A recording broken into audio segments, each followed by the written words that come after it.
Yeko amano so na yene the legend of our time, legend of the decade. Yao Sapon of Asomafo band and train and Komo and Nanope live on Komo TV. Papa, my memo watching Komo TV. Yo, me Jesu is new. Bibi abako de legend Yao Sapon. What our maboko. Nice one. Dedi kan no yebeda was say waje pene na woni Komo TV. Everything Komo Nanope.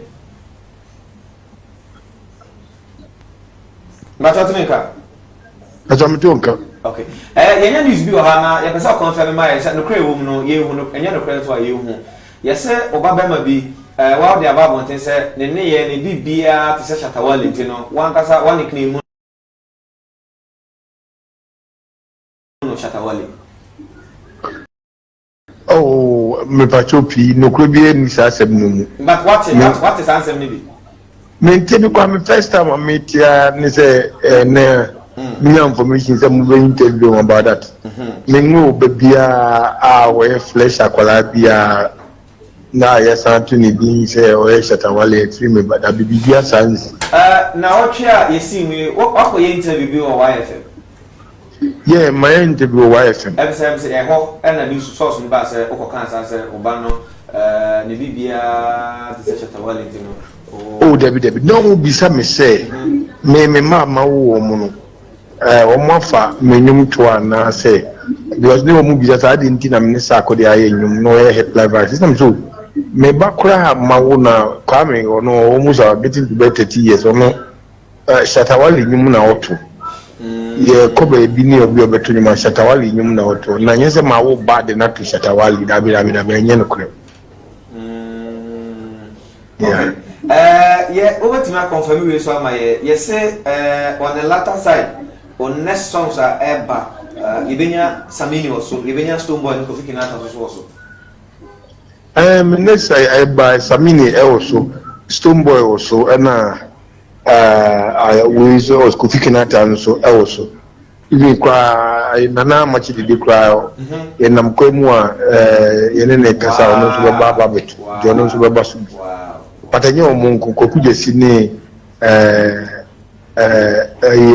any Joe metal and so Omuna also and then Samojan. Hey, yeah, that's a walk of gospel industry, no about circular, no about football. Yes. Yet is when it's up to the studio, not Ghana for I said. Ubia Junimu and na a guy out there, or this accordion the rapper or Moko do studio, but Yamino Nukrini and you want in Ghana was some years said Penny Chewa Diana, the Papa Munisisi who come here.